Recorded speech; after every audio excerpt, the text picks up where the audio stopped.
وبرکاتہ الحمد للہ وکفی وسلام علی عبادہ الذین اصطفیٰ اما بعد۔ رجب کے مہینہ میں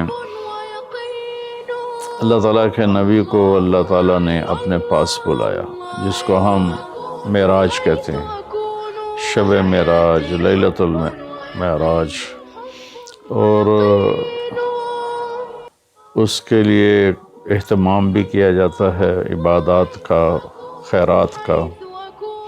یہ اللہ تعالیٰ کی بہت بڑی قدرت میں سے ایک چھوٹا سا نمونہ تھا کہ 3 کپڑوں میں اٹھایا اور سارے خلا کے پردوں کو چاک کروا کے 7 آسمان کے دروازے کھلوا کر سدرۃ المنتہا پہ جبریل کی بھی بس ہو گئی کہ اس کے آگے اتنا بھی اوپر گیا تو جل کے راکھ ہو جاؤں گا، تو اس سے اوپر آپ تشریف لے گئے، اور پھر عرش خوشی سے جھوم اٹھا، اہتز عرش الرحمن، عرش خوشی سے یوں جھوم رہا تھا۔ خوشی میں انسان بے خود ہو کر جھومنے لگ جاتا ہے۔ اللہ کا عرش جھومنے لگا آپ کی آمد پر، اور پہلی ہستی ہیں جن کا قدم اللہ کے عرش پر پڑا، اور اللہ تعالیٰ اور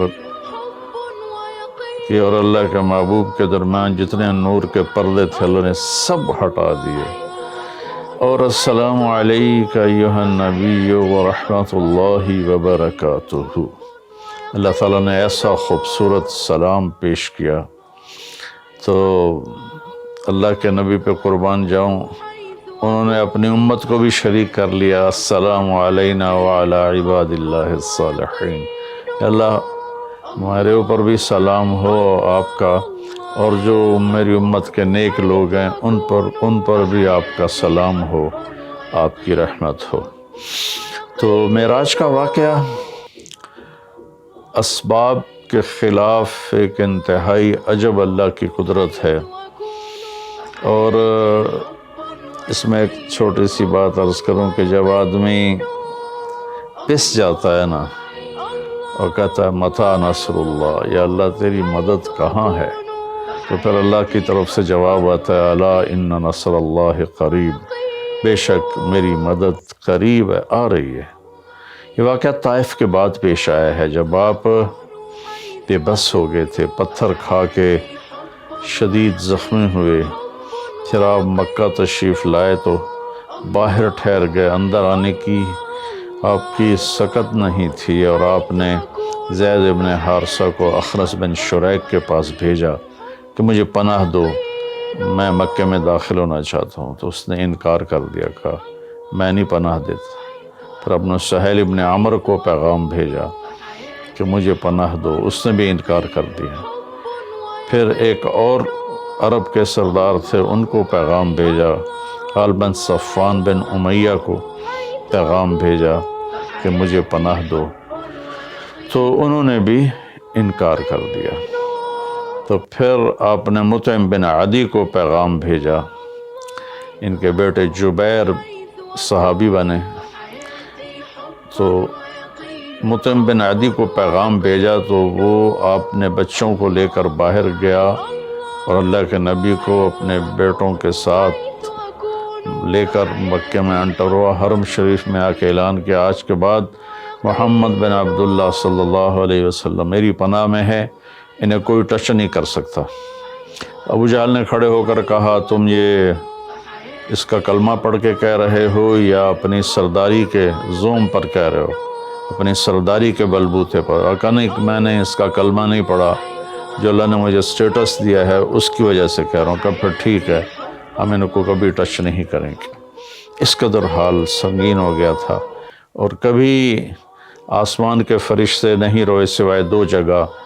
ایک دفعہ جب ابراہیم علیہ السلام نے حضرت اسماعیل کو الٹا لیٹایا اور چھری ہاتھ میں اور سر کے بال ہاتھ میں اس طرح، اور یوں آسمان کو دیکھ کے کہا یا اللہ تم اس سے ناراض ہو گیا کہ میرے دل میں اسماعیل کی محبت آ گئی ہے۔ اس پر آسمان کے فرشتے زار و قطار روئے تھے۔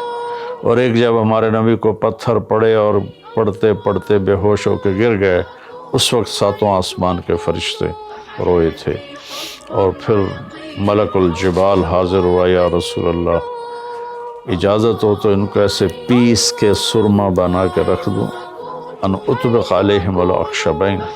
آپ نے کہا نہیں، لا اللہ ان یخرج من اصلابہ من یوحد اللہ، نہیں، اللہ تعالیٰ ان کی نسل میں ایسے پیدا کرے گا جو اللہ کی توحید کو ماننے والے ہوں گے۔ اس تکلیف کے بعد یہ سفر ہوا کہ 27 رجب کو جبرائیل آئے، آسمان سج چکے ہیں، اور ہماری یعنی زبان میں یا ہمارے رواج میں کہ یا رسول اللہ استقبال کے لیے قطاریں لگ گئی ہیں، آپ ان کو لے کر گئے۔ آپ ام ہانی رضی اللہ عنہ، حضرت علی رضی اللہ تعالیٰ عنہ کے گھر میں تھے آپ، تو وہاں سے حتیم میں لے گئے، آپ کا سینہ چاک کیا، دوسرے فرشتہ وہ پانی لایا زمزم کا، اس سے آپ کے سینے کو صاف کیا، پھر دل باہر نکالا، اس کو چیرا، اس سے صاف کیا، اور پھر دوبارہ دل کو رکھ دیا، سینے کو بند کر دیا۔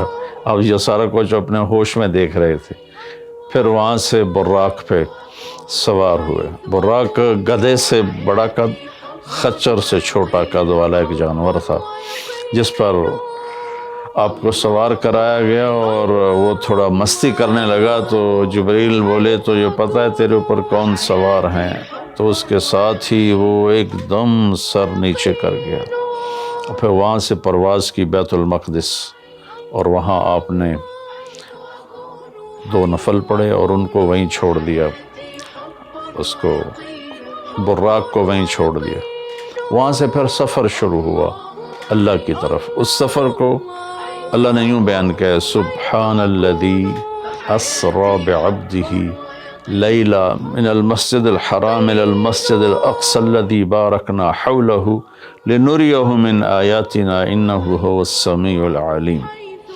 تو اس میں اہل علم کے لیے بڑا خوبصورت نقطہ بھی میرے ذہن میں ہے کہ یہ قرآن کی پہلی سورت ہے جو سبحان مصدر سے شروع ہو رہی ہے، سبحان الذی۔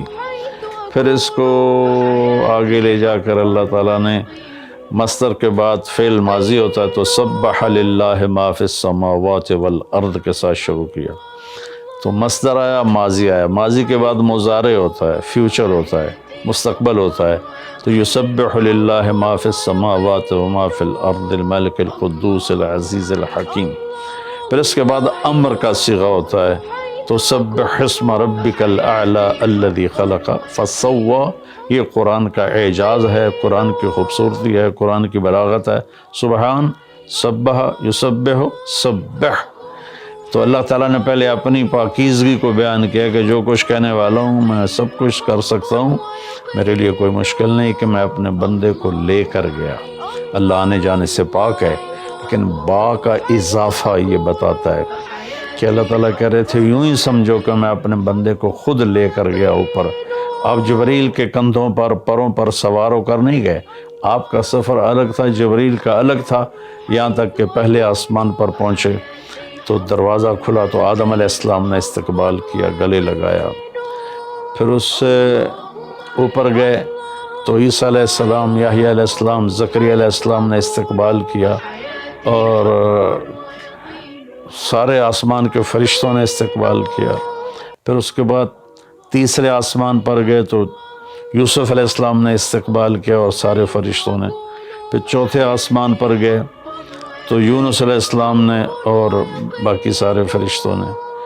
تو پھر پانچویں آسمان پر گئے تو ہارون علیہ السلام اور آسمان کے فرشتے۔ پھر چھٹے آسمان پر گئے تو موسیٰ علیہ السلام اور موسیٰ علیہ السلام کے آسمان کے فرشتے۔ اس دن اللہ نے، میں نے پڑھا کہیں نہیں لیکن مجھے لگتا ہے کہ اس دن اللہ تعالیٰ نے سارے فرشتوں کی عبادت کی چھٹی کرا دی ہوگی اور فرمایا ہوگا بس میرے محبوب کا دیدار کرو، استقبال کرو، آج یہی تمہاری عبادت ہے، کیونکہ ہر فرشتہ بے قرار تھا کہ دیدار ہو جائے۔ پھر اب ساتویں آسمان پر گئے، وہاں ایک بیت اللہ تھا، وہاں ایک بزرگ سفید داڑھی والے یوں کر کے بیٹھے ہوئے تھے، یوں کر کے، اور لمبے ان کے بال تھے، لمبی داڑھی تھی، وہ نہیں اٹھے، وہ بیٹھے رہے۔ جب اب قریب آئے تو وہ کھڑے ہوئے اور کہا میرا بیٹا آ گیا۔ پہلے نبیوں نے کہا ہمارے بھائی آ گئے، ہمارے بھائی آ گئے، ہمارے نبی آ گئے۔ اس بزرگ نے کہا میرے بیٹے آ گئے، میرے بیٹے آ گئے۔ تو آپ نے جبریل سے پوچھا یہ کون بزرگ ہیں؟ تو انہوں نے فرمایا یہ آپ کے دادا ابراہیم علیہ السلام ہیں۔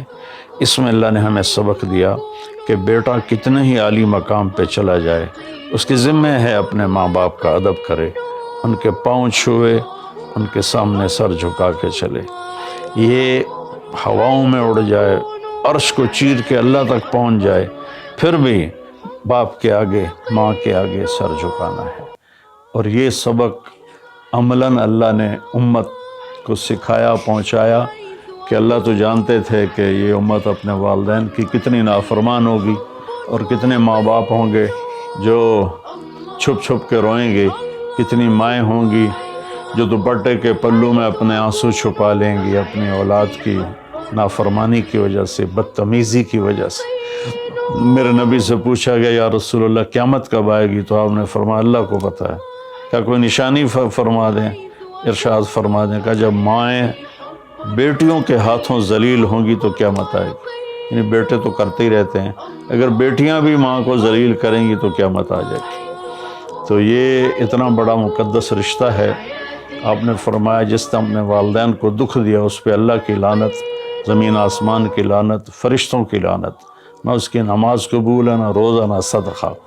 اور دوسری طرف آپ نے فرمایا جو صبح صبح ماں باپ کی زیارت کر لے تو صبح سے شام تک جنت کے 2 دروازے اس کے لیے کھل جاتے ہیں۔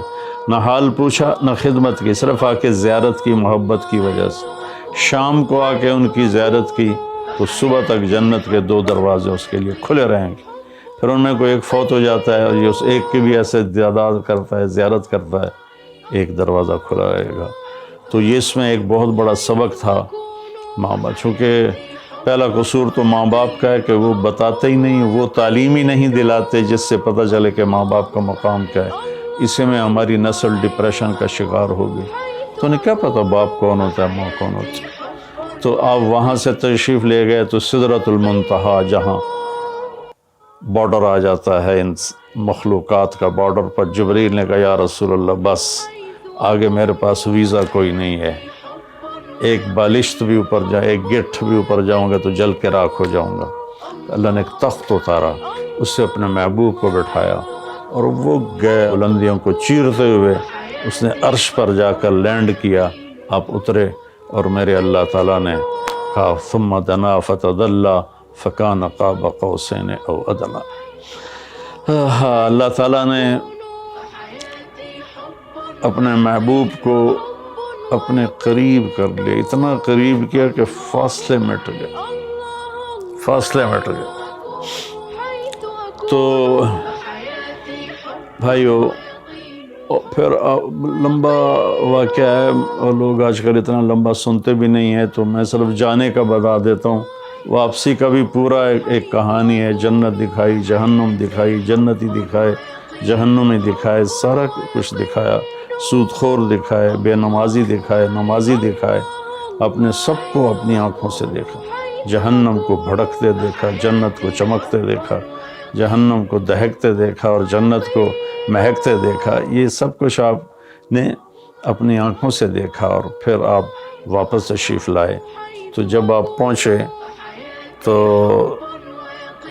ابھی رات کا حصہ باقی تھا اور رات گزری نہیں تھی جب آپ اتنی بڑی کائنات کا سفر کر کے واپس تشریف لائے۔ تو اس میں ایک بڑا سبق ہے، وہ یہ ہے کہ اللہ نے اپنے نبی کا ہاتھ پکڑا اور اپنی ذات تک پہنچا دیا۔ ہم اپنا ہاتھ اللہ کے نبی کے ہاتھ میں دے دیں تو ہم بھی اللہ کی ذات تک ہماری بھی پہنچ ہو جائے گی۔ اگر کوئی بڑائی کے سفر طے کرنا چاہتا ہے، بڑا آدمی بننا چاہتا ہے کہ میں تو جی گریٹ مین بننا چاہتا ہوں، میں کامیابی چاہتا ہوں، میں سکسیسفل لائف چاہتا ہوں، تو کامیابی ہے کہ میرا آپ کا اللہ ہم پہ راضی ہو، جب ہم مریں تو وہ ہم سے خوش ہو کر ملے، ہمیں جنت کا پروانہ دے۔ یہ ہے کامیابی۔ یہ نہیں کہ آپ بڑے مالدار بن گئے، آپ امریکہ کے صدر بن گئے، یہ نہیں ہے کامیابی۔ یہ ہے کہ آپ سے مجھ سے اللہ راضی ہو جائے، یہ سب سے بڑی کامیابی ہے۔ تو اللہ تعالیٰ کے نبی کے ہاتھوں میں ہاتھ دے دے تو اللہ تک پہنچائی آسان ہو جائے گی۔ ایک واقعہ سنا کے ختم کرتا ہوں۔ ایک بدو آیا، کہنے لگا ہے محمد، آپ نے کہا جی۔ اب بدتمیزی کا جواب بدتمیزی سے نہیں، پیار سے دیتے، جی تیری 3 باتیں بڑی عجیب ہیں۔ آپ نے کہا کیا؟ تو کہتا ہم باپ دادے کا دین چھوڑ کے تیرے دین پہ آ جائیں گے، ہم کیوں چھوڑیں باپ دادے کا دین؟ کہا اچھا، اور؟ تو کہتا ہے کہ ہم مر کے مٹی ہو جائیں گے اور پھر دوبارہ زندہ کیے جائیں گے۔ کہا اچھا، اور؟ تو کہتا ہے سورے عرب کو تیری امت فتح کر لے گی، ایران اور یورپ کو بھی تیری امت فتح کر لے گی۔ تو یہ کیسی بچوں والی باتیں کہا، ان کو روٹی نہیں ملتی اور یہ سنا رہا ہے ان کو کہ اس سے کیسر اور کسرا 2 بڑے بلاک تھے اس وقت۔